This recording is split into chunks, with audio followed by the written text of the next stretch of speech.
everybody. Okay.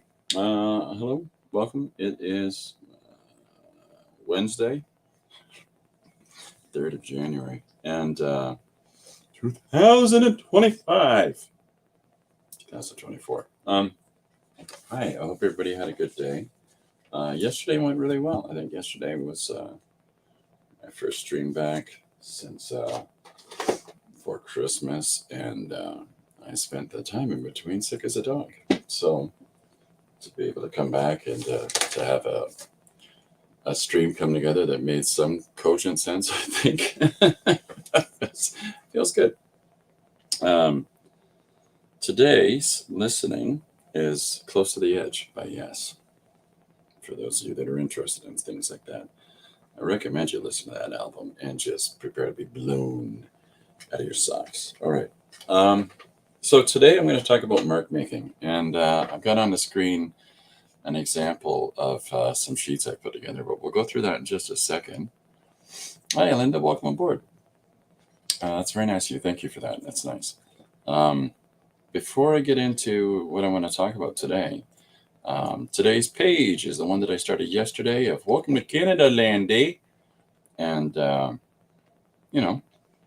it's a fun page to do. I did it with a bunch of fiddly little bits of business with watercolor and ink and pencil crayon and graphite, and might be it. That might be. I should really write these things down as I'm working on stuff. Okay, so yeah, it came together pretty nicely. I'm expecting somebody to say some sort of comment about the Stanley Cup is upside down. I know. Okay, that was my response. So, on to today's topic of the mark making examples. So this is a sheet that I have put together. It's actually 3 sheets, and each is a standard 8.5 by 11. You can see, sorry for the glare, but you can see them here. Now, that's not to say that I'm not still doodling things and figuring stuff out that will be going on the sheet, another sheet, a 4th one. But what this is, and I've got a couple of solo examples of this, is I've sat down with all of these mark making materials, and I've tried to figure out how many different ways can I make the same marks, or how many different ways can I use different tools to illustrate the same thing. And so, there's absolutely nothing to be lost if you sit down and just scribble with whatever materials that you have and interact those materials together and see what combinations they present you with. Like yesterday, on the page that I did for yesterday, in that you can see it really well in that first panel, but most specifically down in the bottom left panel here. So I drew those trees in the background in a dark pencil crayon, but then I spattered over top of them with a white ink on a toothbrush, and it diffuses, it just destabilizes the solidity of the value, but it also diffuses that background so that it isn't as prominent and as sharp as it is in the foreground. And so it's those little things like that, which is the sort of experimentation you get when you start exploring all the different ways that you can make marks. And we got Dee Dee joining us. Hiya, Dee Dee. Welcome aboard. And what that presents you with is so many different options on how to interpret the elements that you're going to be illustrating in a story. And so sitting down, and this isn't just sitting down in one go and just picking up every mark making tool and trying to objectively make, a graph that denotes all the different styles. What it really is just sort of, as you come across stuff, go, oh, you know what, that works too. And you grab this random sheet of paper or papers and add in that combination that you did. And so over time, you can't help but collect these. and there's a great benefit to that across the board. But Didi says, I hope you're on the mend. Oh, thank you, Didi. I'm doing my best. Pneumonia. So it takes a while to get out of it for me. And, my breathing is together now, and I'm getting there. My voice is at least returned enough that I can do my best Barry Manilow. Are you ready? No. Okay, so there's 3 different sheets that I have been assembling over time. Let's zoom in on this guy a little bit there, and then we'll do the same for the next as well. There's a lot of information on these. I realize that I'm not going to necessarily walk everybody through every aspect of it, but you can see just in the examples of our first page that there's different combinations that you're going to get drawing on a black piece of paper as opposed to a white piece of paper, laying down acrylic or ink wash or watercolor wash, and then going over top of that. All of these different approaches to our mark making, and our mark making surfaces changes the game entirely. So that when you put information on top of that, there's a whole baker's dozen of different effects that you can get from each one of those combinations, whether it's black piece of paper, acrylic, ink, watercolor wash down, and then you're working on top of that. So on the left-hand side of this first page is on black paper for uniformity's sake. Hi, Barbara. Welcome aboard. And so some of the stuff that I come across in doing this and trying to continually just do reiterations of the same subject matter, and the subject matter is entirely arbitrary. You can draw a spoon if you want. I don't care what you draw, but Barbara says, I hope that Baker's doesn't include some donuts. So then you've got there's hard mark making tools, or standards of pencils, pens, things like that. Then we get into soft ones like Contes and chalks and pastels, and trying different, so you're going to see a lot more diffusion in these marks as you make them. So there's going to be softer, more blurry edges, and what kind of effects do those present us with, and then there's working on top of pre-existing images or stamped images or embedded images within the image that you're drawing. I'm constantly doing this and constantly trying to explore, investigate those options. Like there's electrical tape in here. There's what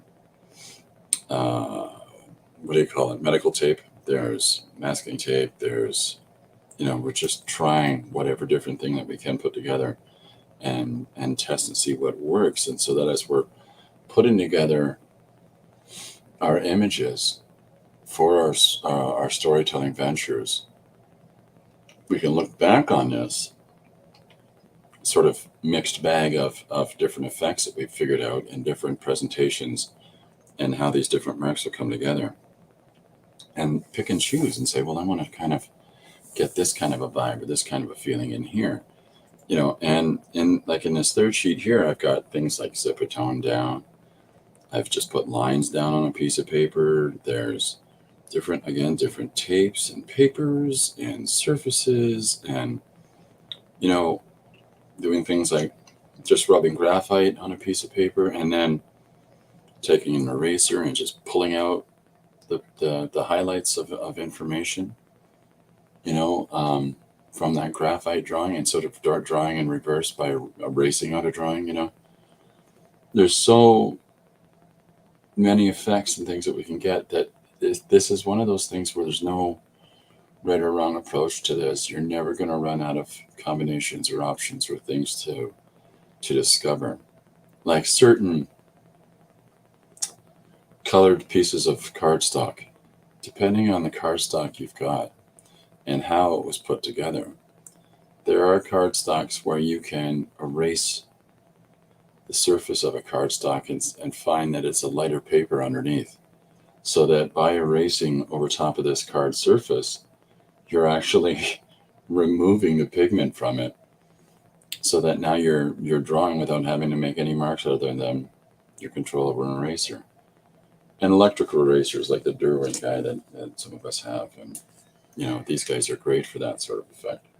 So these different approaches are fun. They're fun, and that experimental aspect to them is really liberating. I'm missing a whole bunch of stuff here. Oh, Jim's joined us. Hiya, Jim. Ooh, welcome aboard. Jim and Dee Dee are cousins. So, the reason that I put this up today is to just try to promote and encourage the idea of you sitting down when time presents you. And if you're ever just looking at, because often people will do this, they'll look at limitation before they'll look at opportunity. And if you're like, I can't figure out how to take this any farther, I can't figure out how to make this thing that I want to make, this image that I want to approach, and I don't know how to go about doing it. Having explored possibilities, having given yourself the chance to play at making different images, you may or may not realize that you've got the answer in front of you. And there's a number of different things like this, like something I showed last week that, now this isn't mine. This was put together by, I think it was Giordano, Dick Giordano, when he was in Wally Wood's studio. He put together Wally Wood's 22 panels that always, let me do the overhead, 22 panels that always work. And what this is a number of subset rules that he has for telling, for storytelling, to just get him through a project. When in this case, the argument is that you get some variety in those boring panels where some writer has a bunch of lame characters sitting around and talking for page after page. That's what I would.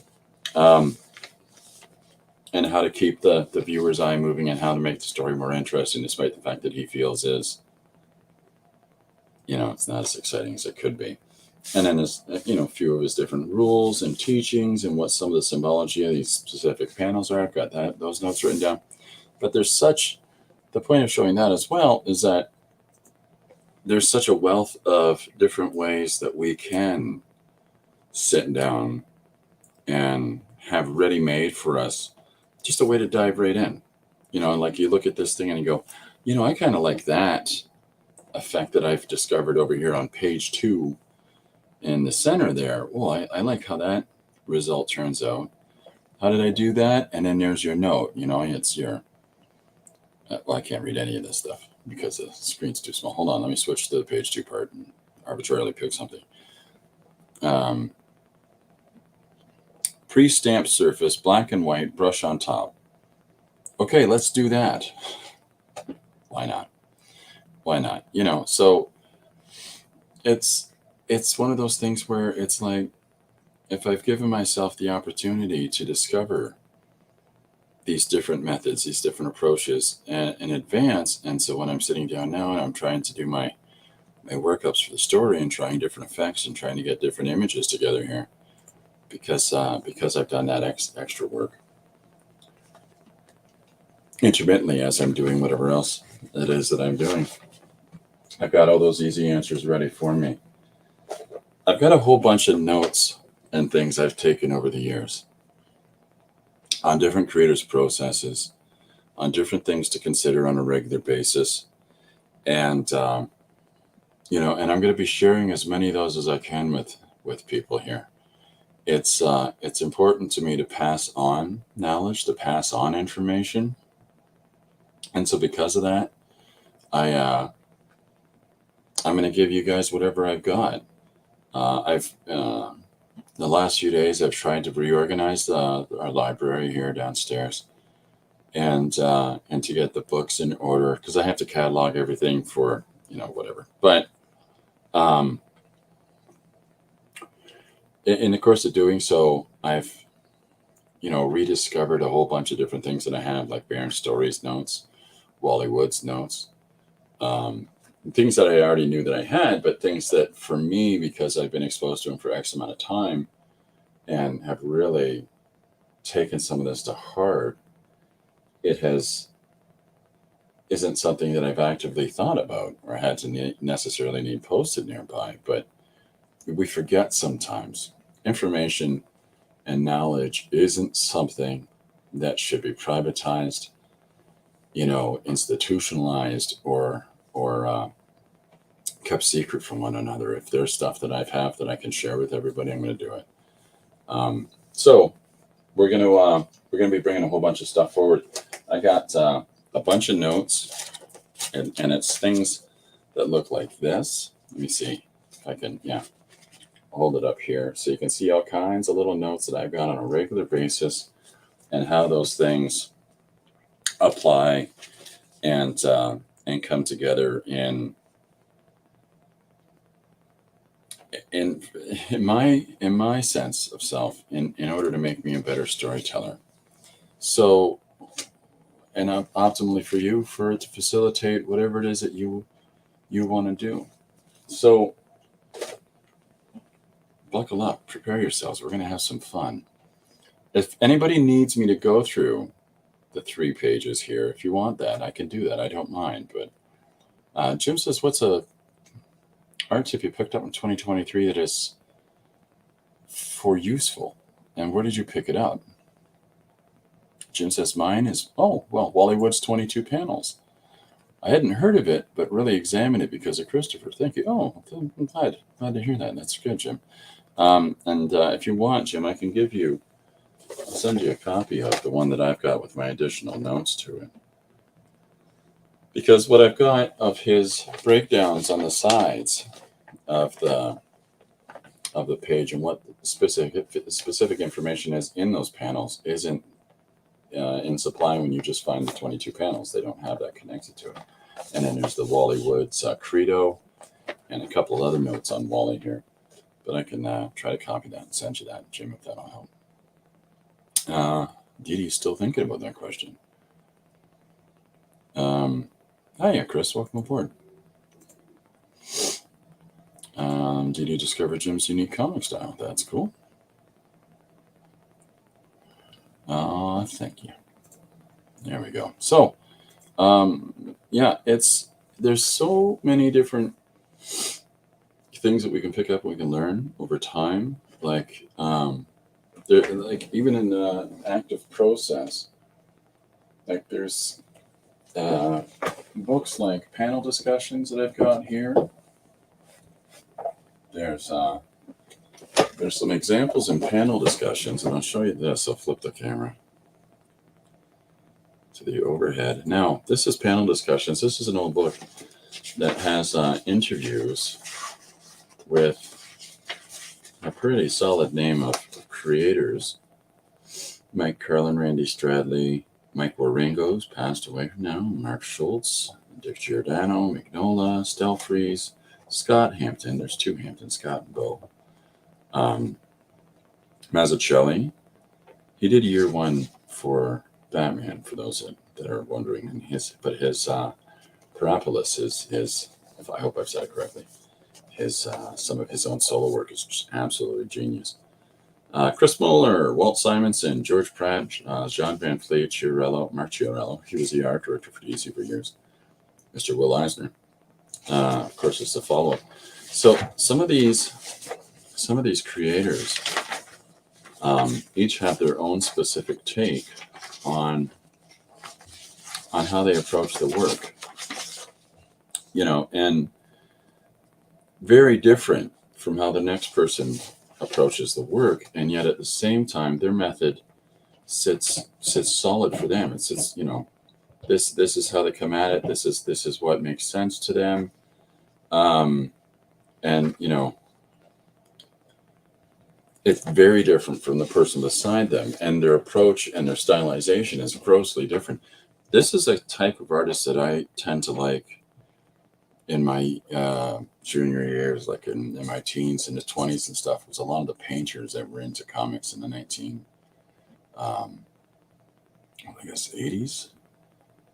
and on. They were earlier than that, I'm sure, but the ones that really took foot, like Van Fleet, the Hamptons, Scott and Bo, George Pratt, Kent Williams. A lot of these guys were just, Bill Sienkiewicz, they were just doing very different things and coming at comic book sequential art as fine art and trying all kinds of different things. So, Barbara says my art tip was that if someone tells you have enough craft supplies and you don't need any more, stop talking to them immediately. You don't need that negativity in your life. I don't know.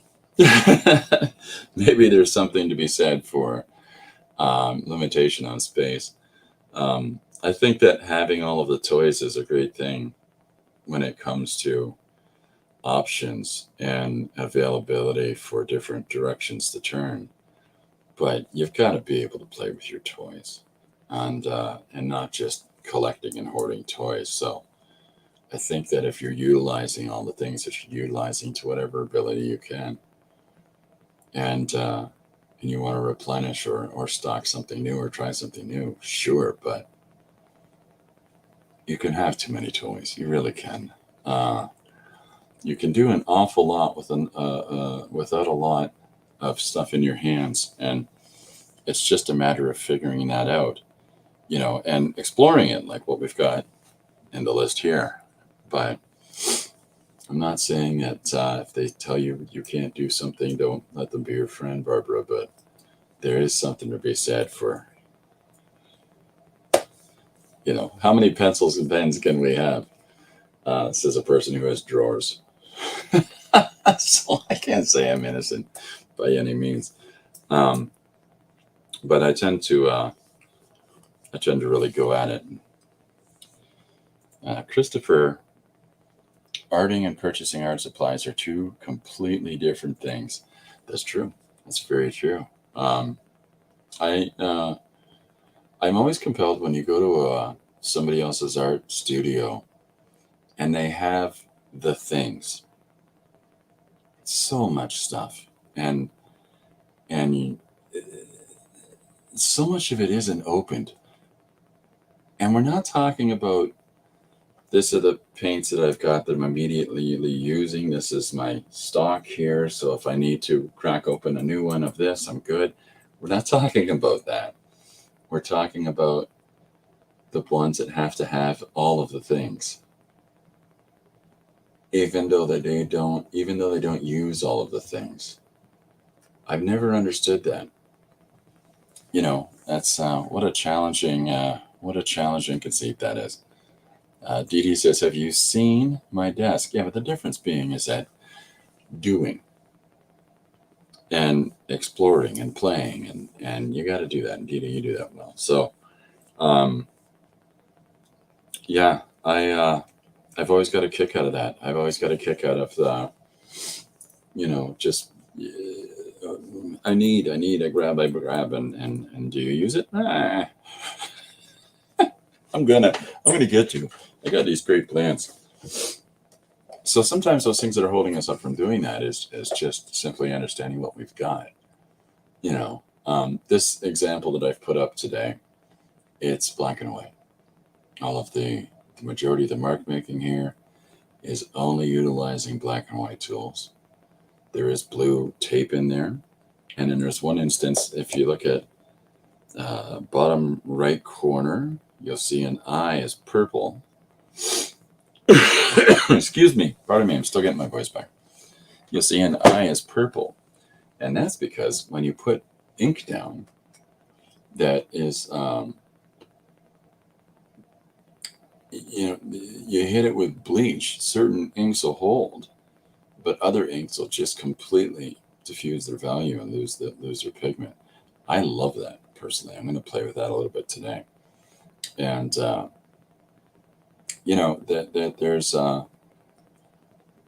there's fun effects that we can find in doing that, and then there's this whole kaleidoscope of color that comes through when you hit that ink with the bleach. And the trick is trying to figure out how to dab it gently with a cloth, not smudge it, but dab it gently with a cloth, so that it stops the process, right? But at the same thing, so that you don't lose more and more value, so that it halts that process, but at the same time, it doesn't make a mess of it as well. So there's so many things. Chris says, I just found art supplies for the year, so I'll be in a no-buy supplies year. That's healthy. That's good too. Didi says, I started with a wood board, a pencil, and a sketchbook. I hear you. Oh yeah, yeah. It's important that give yourself the time to to just see what you can get from what you've got.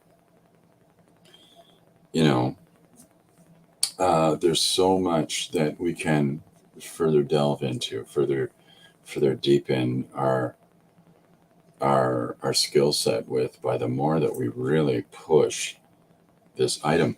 Somebody sent me a message yesterday because I use these Mastercraft pencils amongst my tools and supplies. They're like, what are you doing? That's not what that's for. And I'm like, well, that's not what it's for you.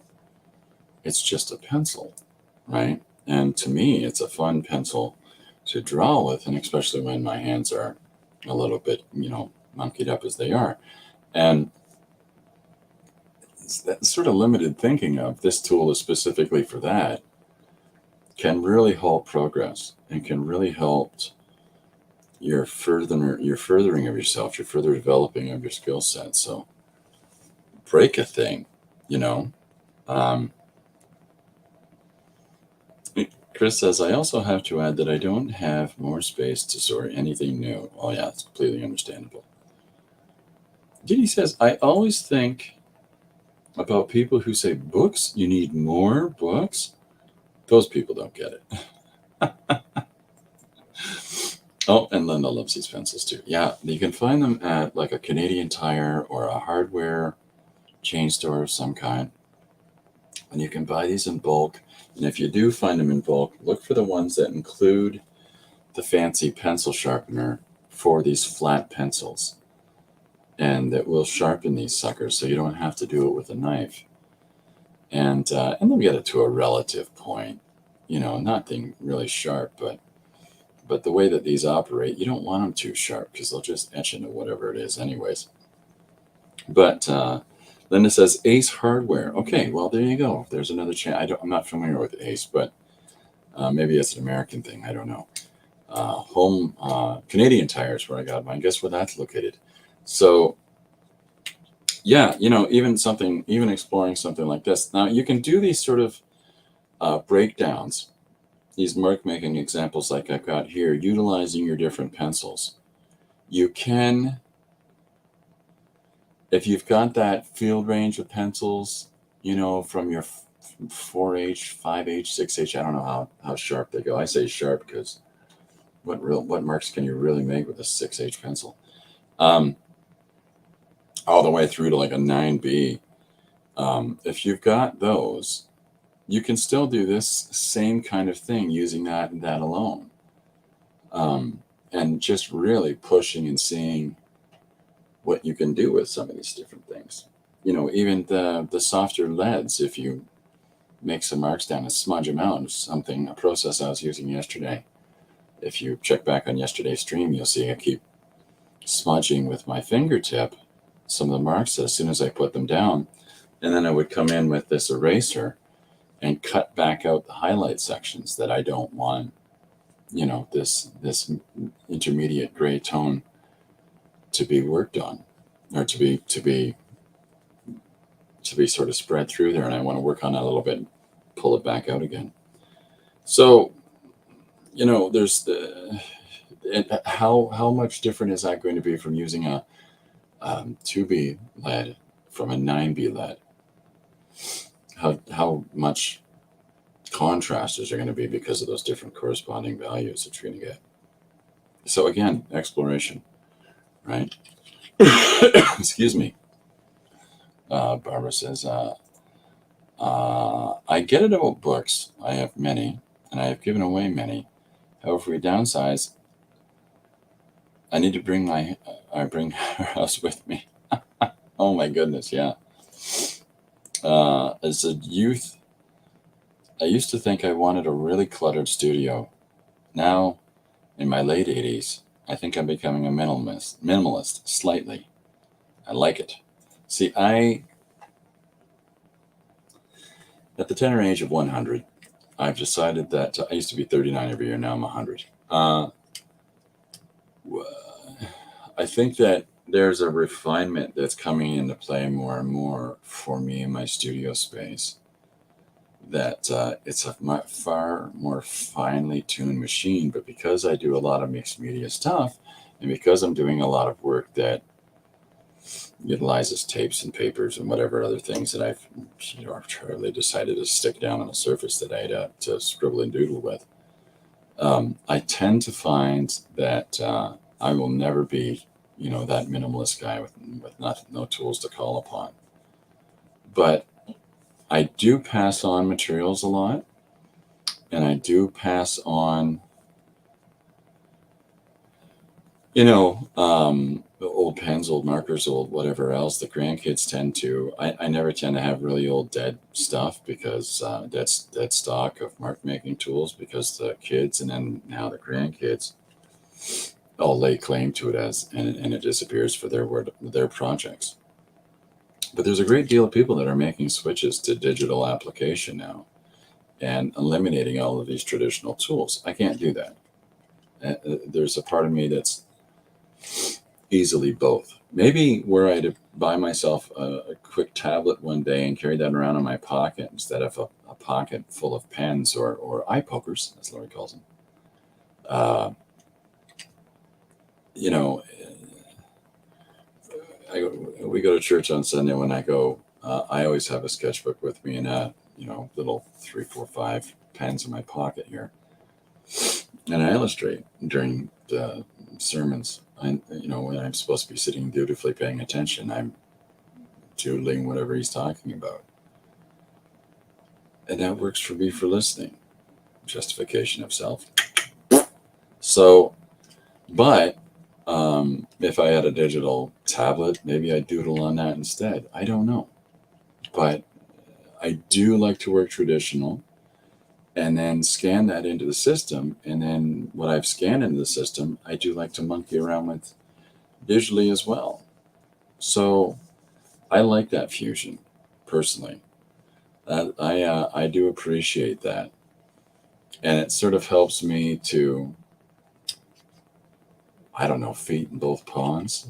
But all of these skills and things that I've tried to develop some understanding of over years, I don't want to throw that away. And if I can pass out, maybe if I can pass it on first, but I absolutely marvel and wonder at people that are working either entirely one way or entirely another because they've really generally refined that process for either or. And I commend them. Here's to you. Because that's a lot of effort, to develop any skill set. And so, I mean, you could even sit down, and for that matter, with traditional material like this and make an example for yourself. But you can also do this with digital mark making tools and sit down and try to figure out all the different approaches to different brushes or different combinations of effects or different what happens with different layering approaches to things. You could do the same sort of thing for this digitally as well because there's just as much diversity in mark making that you can see. Excuse me. Let's see. Let me catch up. Didi says, whatever works for you. I have to have my stuff in the open. It looks cluttered, but I need to see stuff and not tuck it away. Completely understand that. That's why my studio is wall-to-wall bookshelves. Jim says there's value in both ways. Yeah, and of course it was in agreement with one another. We will never use all the ideas that we have. That's for darn tootin'. Chris will be right back. Linda concurs with that. That's why I always recommend writing things down. There's an immediacy I find in doing a page a day, a story a day, there's an immediacy for me that because there's just so much rattle around in this noggin of things I want to do, the more that I push myself for that immediate approach, that immediate story, that immediate image, that immediate, oh, I wanted to put this in something. Oh, well, let's just do it. Um, Still does not negate me keeping the book of tricks where I write stuff down in. Still does not keep me from having two solid sketchbooks beside that where I'm scribbly dibbling ideas as well. And there's real value in those. You know, there's so much that we can imagine on a momentary basis that we'll never capture all of it. Well, you'll never write all of it down either. But at the very least, you can come close to not losing some of it. I did a piece a couple years ago.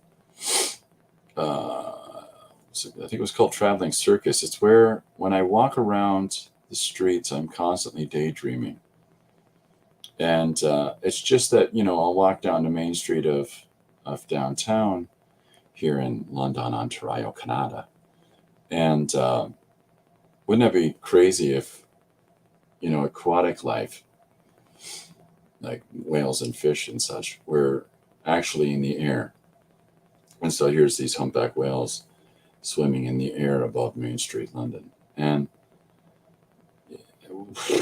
got to put that, and that's maybe a story in and of itself, or maybe that's just an image to want to explore. But it's those things that we don't want to lose.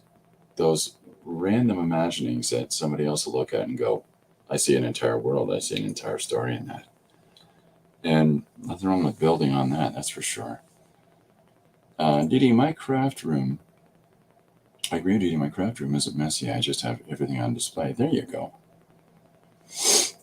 Chris, don't be the guy with the iPad in church. We saw a guy doing his accounting and answering emails. We couldn't get over it. It was he's at a home in his office and not missing a beat doing any of his home office stuff. And he gives one of his kids trouble for playing a game on his phone. It was really fun, Nick. No, I think that the reason that I don't carry around an iPad device or something like that is I've never explored that. I've never tried one of those. And, you know, maybe when I do one day, I'll say something different towards it. But okay, enough yibber yabbering on my part. So I'll be showing some different things. Each stream that we do, I'll be trying to show you some sort of different specific topic. And so having the examples up for Markmaking stuff gives anybody a moment to try to scribble down any of these that they might see or something like that. And, you know, like the 22 panels from Hollywood, that's another thing that will allow somebody to explore further their storytelling techniques, you know, and a number of the other things that I have together, like shot lists, different camera things that we can do, different emotional intensities you can draw out of a panel from the focus coming in or out on a subject. And there's so many different things that I want to talk about. So I'm just going to meter it out different streams. So I'm going to switch cameras for a sec. Thank you, everybody, for taking part and us chatting about this. This has been a lot of fun. And let's keep going. But Jim said, I never thought, oh, Didi doesn't take her iPad to church, takes her Bible. I never thought I needed an iPad for art, but once I got one, it took me a while to warm up. Now I love it. I don't have enough time. I don't take the time to use it enough. Procreate is my fave.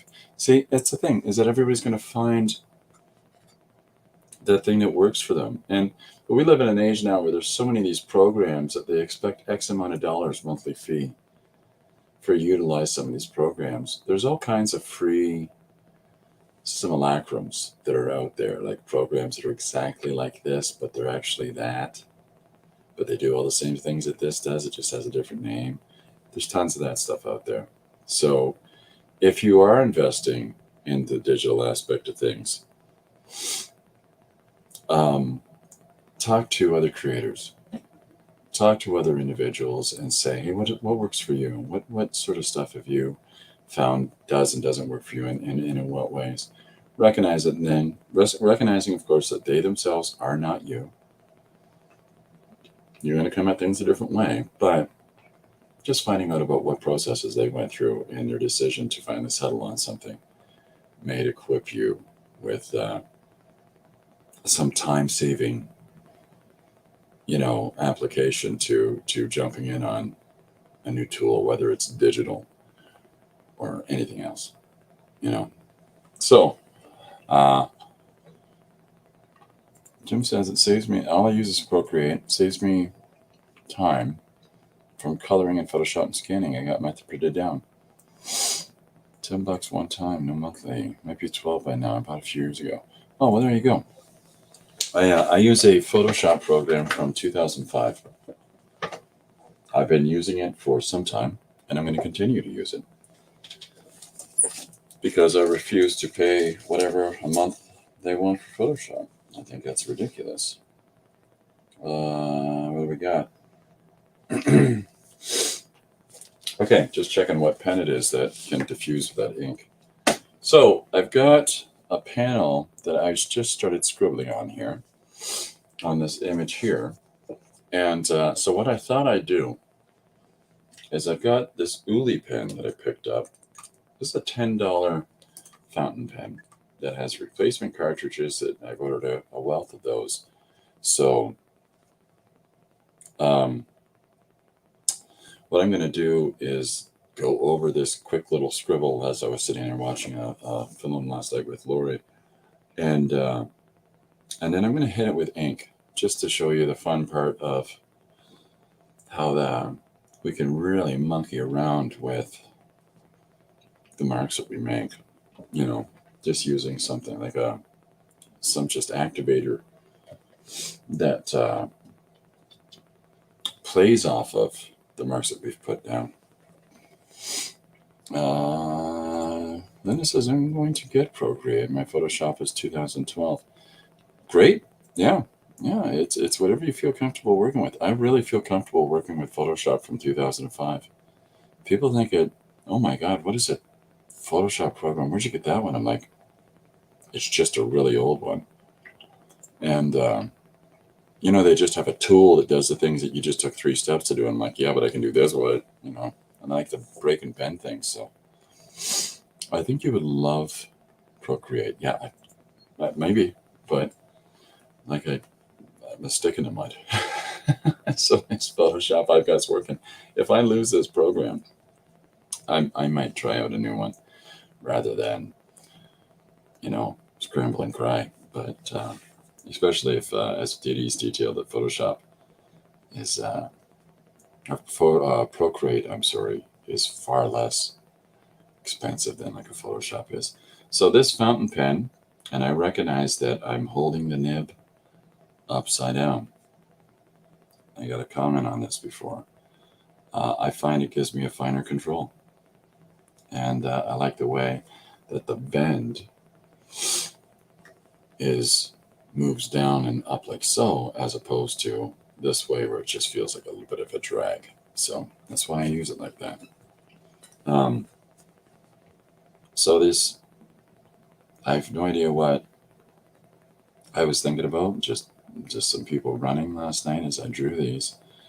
But what we're going to do is just put some ink to it, and then I'm going to hit the ink with bleach, and we're going to watch the ink fall apart a little bit here. So just a little bit of fun. I haven't picked a subject for today, so whatever it is that I'm doing, I've got to incorporate this drawing into it. I haven't picked a one-page story suggestion. So if today, I agree about Procreate, Chris. It took me months to get the will to start using it. It's really versatile. There you go. Today, Dee Dee was holding a red nib. Enough said. Your drawings on paper rock, Christopher. Oh, well, thanks very much, Dee. That's very nice of you. I was solely a sketchbook guy for years. Yeah, I've seen Jim's sketchbooks. They're really cool. Okay, so this my pencil drawings are really tight and really basic. They're really just limited lines, and because I figure if I'm going to have to go back and ink a drawing, why draw the entire thing when I know for a fact I'm just going to have to either reiterate those lines and try to capture the organic feel and weight and movement of the pre-existing penciled lines, whereas I can explore some of that with the ink as I move to that next stage. So that's why I tend not to put any of the details in a pencil drawing unless it's for somebody else. But I tend to want to ink my own work. Now, some of the things that I've done of late, I have to send pencils off and hope the best that they understand what it is that I'm putting down on paper. Excuse my coughing again. Voice isn't quite back yet. Does anybody have tools that they've used for years and they refuse to give up? Is there anybody that has a favorite style of pencil or a favorite drawing pen, or the old trusty tool that I got to bear witness while Dee Dee Willingham, who has had a heat gun in her studio for years, I got to bear witness to its demise. And she immediately had a backup ready to go. She knew it was coming. I thought it was great.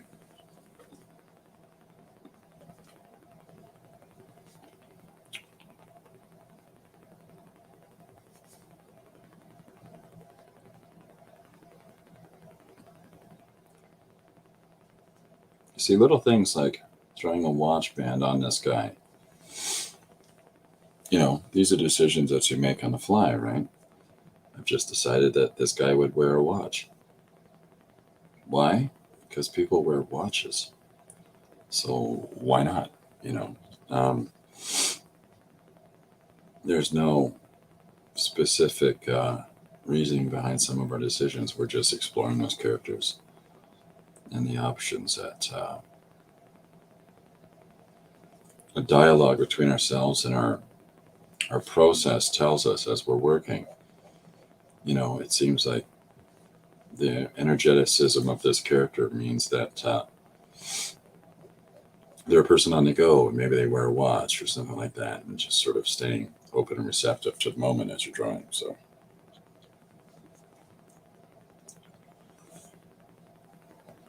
sometimes it's hard to try new things. Sometimes it's hard to take yourself out of your comfort zone and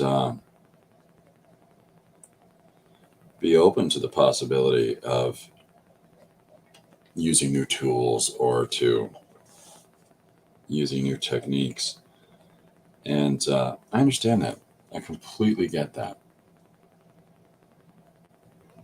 Don't ever let somebody, well, if you tried this instead, and feel guilty like you have to do that. If what you work with works for you, you do your thing. And don't worry about keeping up with the Joneses. Don't worry about your work in comparison against the next person beside you's work, because they're not you. And even if they were you, whatever you know, you've approached on this specific image, well, the magical other you still might take a different approach to it. So it's this, it is as in to say, like, if you draw this today, when you were to draw the same thing tomorrow, you might have done it a different way. You might have approached it in a different way. So there's no expected standard. Now, there are artists that their entire output tends to have a uniformity across the board. Good for them. That's great. If that works, right on.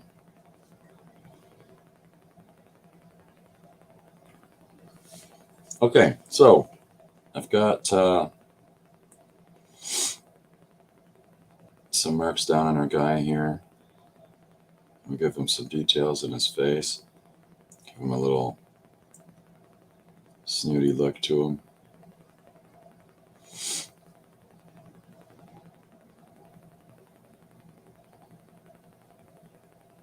I hope everybody's been having a good 2024 so far. I keep liking to say 2025. I don't know why.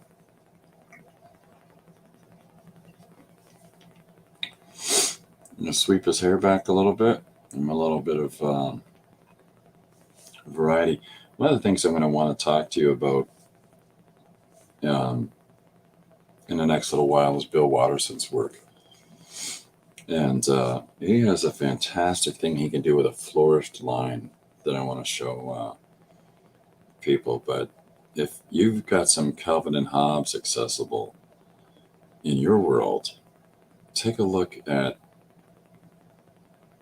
the way that the person draws, and you'll see what I mean by that flourished line. Okay, so I've got some marks down. I'll hold this up. There he is. He's running. It's kind of like a really spread gait, kind of like a Tintin run. If you know the work of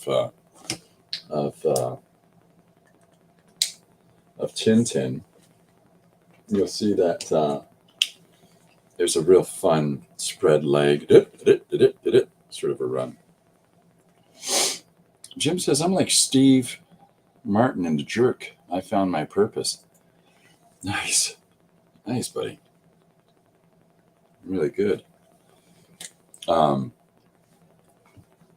like Steve Martin in A Jerk because I like protecting cans.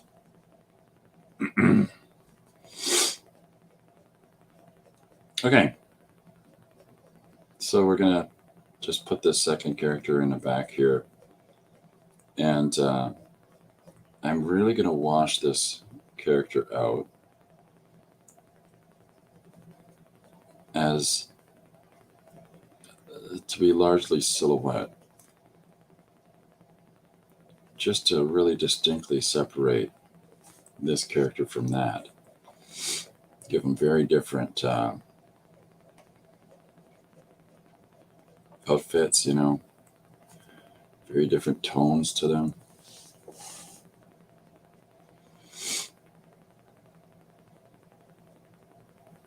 I think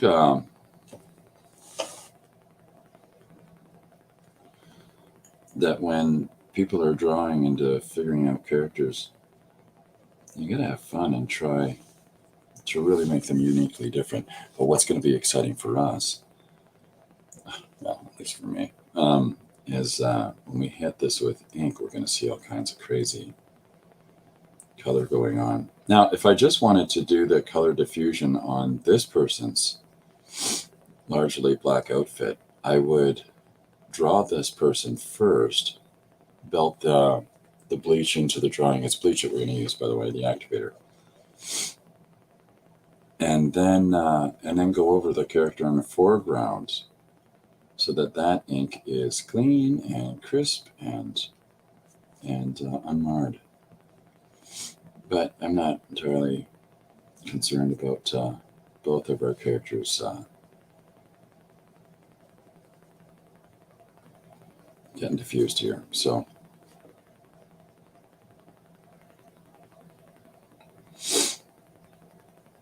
but just very different stylistically, one from the next.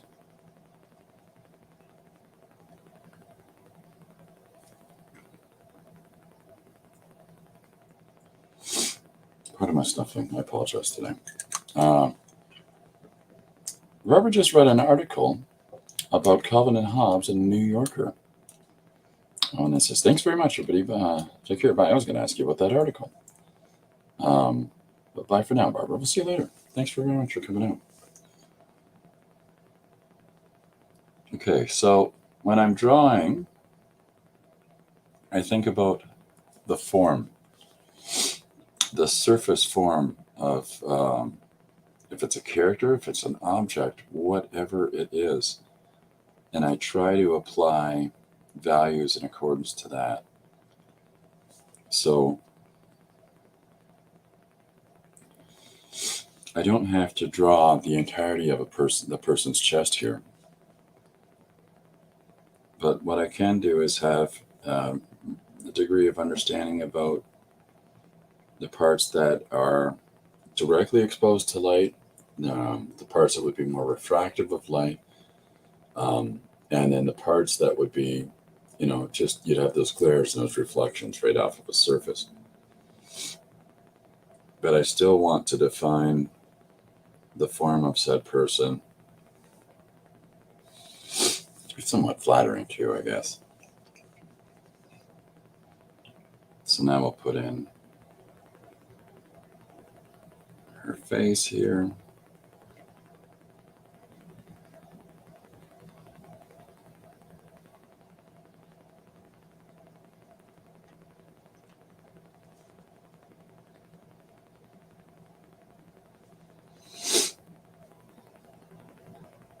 Just making that up on the fly. Also give this person some short and spiky, punky hair. I mean, everybody has this haircut now. Okay, so here's these two characters. We got them scribbled from an initial doodle that I just scribbled down last night. Now, Barbara's going to leave us hanging, Dee Dee says. Yeah, she left us hanging. I read an article last night in the New Yorker. Bye! We got to give Barbara a hard time about that. That's fine. Okay, so this is bleach. And so I've got it in a spritzer bottle, and if it's starting to feel a little stable, give it a shake. And I smell it. I usually smell it to see if it's got,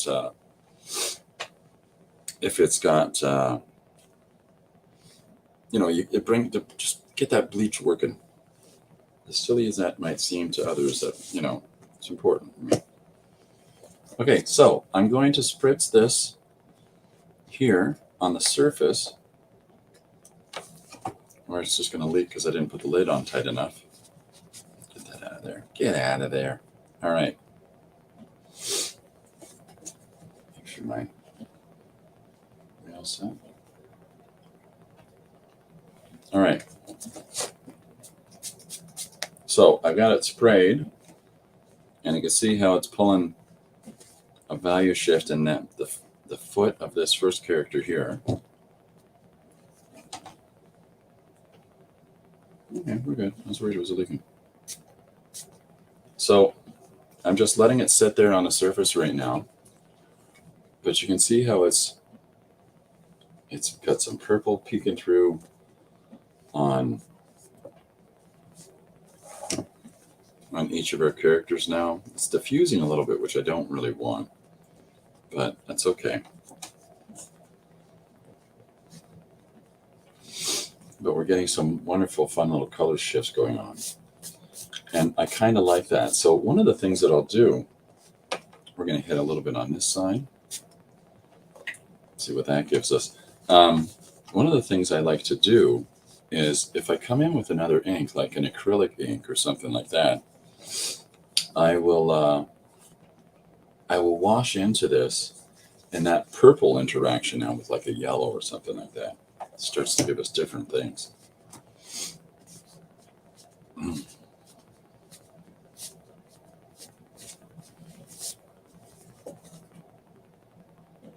That's fun. And you can see how this is still lighting up a little bit more. So I should give it a moment. But we've got fun things happening in here. It's sort of similar to Silver Point. And if people aren't familiar with Silver Point, I'll have to tell you about that on another chat.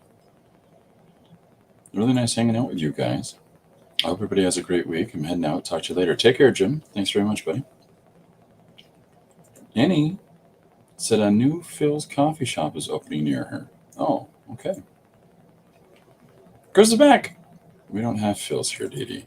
Yeah, I'm not sure what Phil's, and Dee Dee says we don't either. I don't know what Phil's coffee shop is. We are entirely monopolized in Canada by Tim Hortons.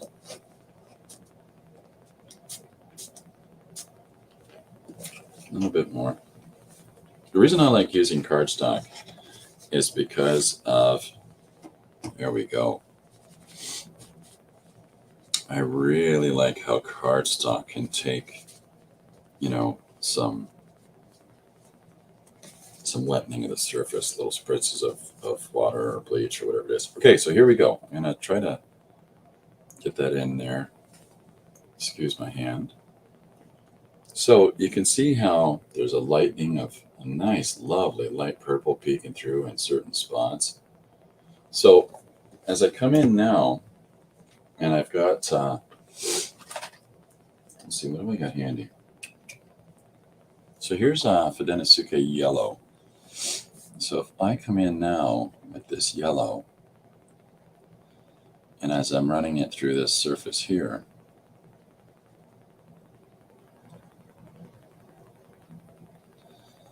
it does, like it's just, that purple peeking through there is so pretty. It just gives it a little something more than if I was just to leave it as the black line. Just gives a little more something, a little more of a kick to it. Oh, Jim hangs out at one and draws. I understand. You can wet gel pens, Christopher. They behave nicely. Oh yeah, that's for sure. This isn't a gel pen, this is a Fudenosuke. But, so we'll put him in his yellow togs, his purple highlights.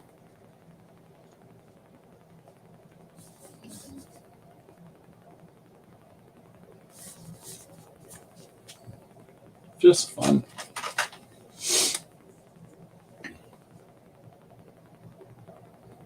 And we'll put her to some red stuff. You know what I should have done? But I'll actually just come through. Generally, I'm one that leaves the highlights out as I'm drawing, like that. But I'll just come through with the white post in a second.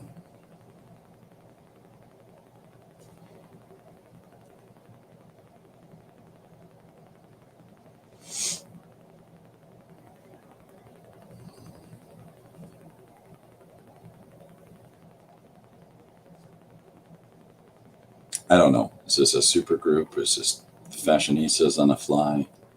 I don't know. I'll have to open the book and find a random, just open up to whatever the next random one-page story suggestion is and have to incorporate this image into it. Because that's what I've set myself up with. James hangs up. You can get, I learned that from Mary Atelier. Use the pen and then brush with a little water to activate the pigment. Yeah, that's a lot of fun too. It's good to have a space to hang out. Yeah, it really is. And it's also a really good form of furthering your art language, but in conversation with other creatives, if you come across any of those hangout spaces. Or it's also revitalizing because of the life energy around you of people doing whatever they're doing. Okay, so I'm in now with the Posca, pulling out some highlights on our character here.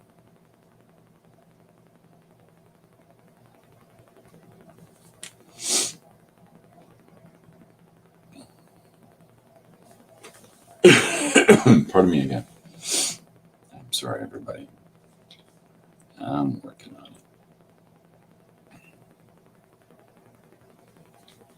So there we go. Lady in her, I don't know, leather outfit. I don't know where I was going with this one. I actually initially thought of it as a jumper. But we go where we're going. What have I got here? I can use some water-based colors in here, I think, maybe, or let's see what you are. Let's put some little belts and hits of you in here.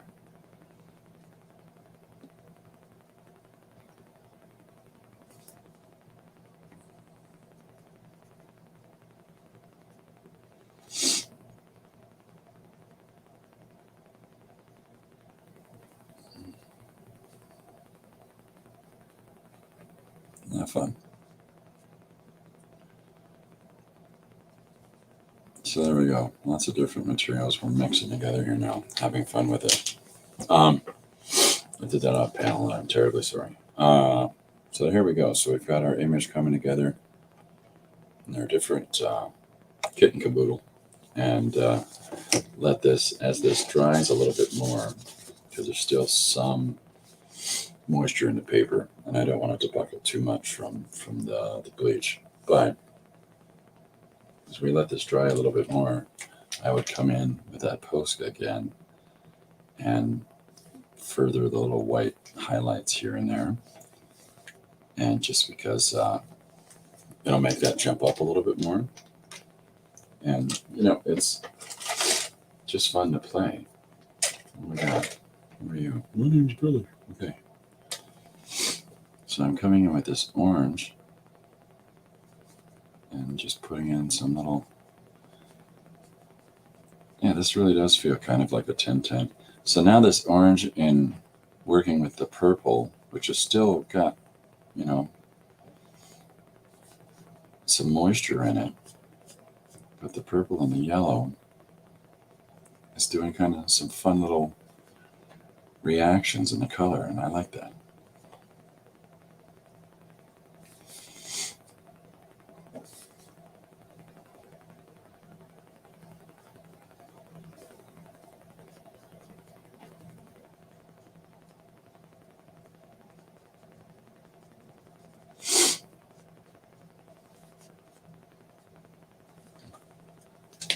That's good fun. Love a good Posca. Yeah, a good Posca pen. I learned about Posca pens from Dee Dee, and they're acrylic paint marker. Poscas are really nice. They've got something to them. Are you the one that I just used? Maybe not. Yeah, see, this is a more robust orange.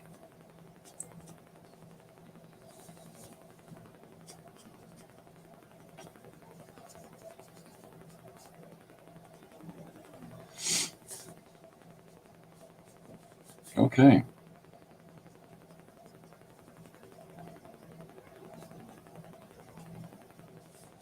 So here's our first characters. Well, that we're going to utilize in our story here, and see where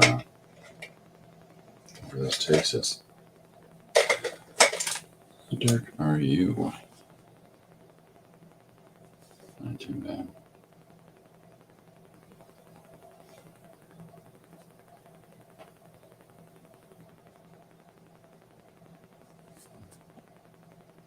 Yeah. Okay. So let's see how this is. There we go.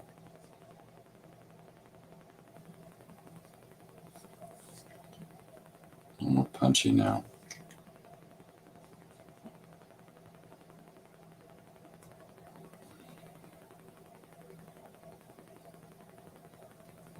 Whatever coloring methods that people are using for their compositions,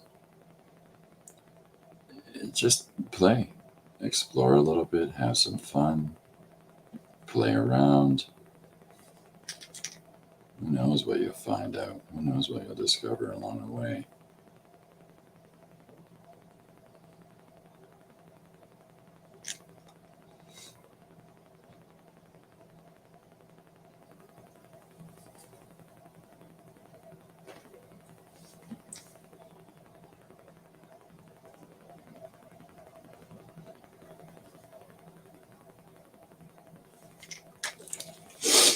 Okay, so hopefully this is going to zoom in somewhat, or at least focus it somewhat for us. Yeah, that's about as good as we're going to get. So there's our first two couple of characters that we're inputting into the image. Now, clearly, whatever else I put down in this background of this panel, I'm not going to be able to utilize something like the bleach into that background of the image. And the reason that I'm not going to be able to do that is that it'll diffuse all of this again, and it'll remove any of the tonal value that I have in here now. And then again, I'm not entirely sure about, I didn't look too closely at the fastness of it put in a suitcase. I mean, for all I know, this yellow could diffuse or things like that. But in the interim, we've got a fun little bit of business here that we can do something more with. Now, for my own interest, I would take, if this is our foreground image of the red and the yellow, I would probably put a background in with some light blues. And the reason for that is that because of the warmth of these two characters and how it's lifting them up from the page, by doing like a light blue base for whatever the background composition is, it should keep them pulled forward. It should keep them distinctly separated from that background. When you do a thing in Photoshop or other of these art programs, it's called a color hold, where you can change the exterior line of the line art in one part of an image from another, so that you can have a composition that's looks as though it's been drawn with a blue pen, and in the foreground as though it looks as though it's been drawn with a black pen, in order to bring those foreground characters towards the viewer, and in order to give them more punch from that background area and to have them stand out from it. So there's a whole bunch of little different fiddly bits and things that we can learn over time. But this is a good fun start to whatever we're going to do here. Let me, no, I think that's just in there now. Let me grab the book, and let's find a one-page story suggestion. Now, as I usually say, if you've got a one-page story idea you want to suggest, feel free to put in the comments of the video, or in any of the social posting that I do, or in the chat, or wherever it is. We'll try to get it in the book as fast as we can. Okay, so we did Canada Land Day. That was a good fun one. And I want to make sure that I'm not missing stuff. Okay, well, let's do this. I've sort of skirted over this one. This is from the conspiracy page that we did, and you can see all these different conspiracy ideas that I've been clicking off over time, but I missed one here from Gary Hodges about Nazis' hyper-advanced tech. Okay, so that's what we'll input this into, is that we'll input this into that Nazi hyper-advanced tech conspiracy. And that's Gary H. So there's today's one-page suggestion that we would be working from. Dee Dee's got some conspiracy chickens up on the screen. Now, where am I going to go with that? I don't know. In my head, this feels like a very 60s-ish Dan Dare kind of a cartoon, of like something by Alex Toth. Like Alex Toth did a lot of designs for the 1960s Super Friends and things like that. But the Galaxy Trio and all those sorts of things. And but I just like the idea of this sort of 10-10 looking, here we are, everybody get to the rockets. And she's got her bouncing run, and he's got his long stride run. So I think that I'm going to approach it from a cartoony, what's that? There's this one sound in the 60s that you hear where it go whoop, whoop, whoop, whoop, whoop, whoop, as somebody's running, and then they take off in a puff of smoke. That is the sound that comes to mind when I look at these two silly people and their whole, he's rip, rip, rip, rip as he's taking off and she's going boing, boing, boing, boing. And she's, for whatever reason, hopping. I just like the idea of the characters having different gaits and different sounds. And when I say gait, I mean as in movement and not closed entranceway. So I think I'm going to play with that. I think that that's really where I'm going to go. And I'm going to tone down on the symbology because it's unnecessary. But at the same time, I'm going to beef up on the formal uniforms and the very Bahausian look of things. So that's exciting to me. But when you nice colors, conspiracy chickens. Thank you very much, Chris. That's nice. Yeah, that one sounds good. Oh, I'm glad you like it. Yeah, it's Three Stooges sounds. I love Three Stooges sounds. One of the funniest things in the world is this. This maneuver here where somebody goes, "Oh yeah, whack," and the other person puts his hand up and blocks it like it's this fantastic fight move. I just, for whatever reason, that's one of the funniest things to me. Yeah. Judy says sounds. Yeah, the sounds are, yeah, for sure. I like when I'm working on a story, when I'm laying down visual images, if it can start to stimulate story. If I just start with a visual image and it can stimulate a story idea, or it can stimulate the other senses so that it's like hearing as somebody's running or boing, boing, boing, as somebody's hopping along. I think that as soon as we can start to get little bits like that to be generated from just our tipping our toe into the water and getting a sense of, not just the temperature of the water, but the coolness and the of the depth, and just the wet and all the other senses that are being activated, in our mind's eye. That's where the story sort of takes off from, as opposed to other people that really do like to have a script in front of them. So, yeah, that's how it sort of generates for me. Just got to get started, folks. You just got to get an image down, and before you know it, flights of fancy take off. And some of those notes that you have scribbled randomly in a book somewhere. Oh, I remember one time I wrote down a rocket that just makes gas emission sounds when it flies around. I say, I'm going to draw that. Whatever it is, those random little ideas. Whenever that opportunity presents itself for incorporating that, that's the stuff you want to pursue. So anyhow, I'm going to wrap up for today. And what am I missing? Oh, this was fun, Christopher. Have a great afternoon, guys. Oh, thanks very much for hanging out, Didi. I appreciate that. If people get a chance, please check out Didi's channel, and she streams Monday and Wednesday mornings.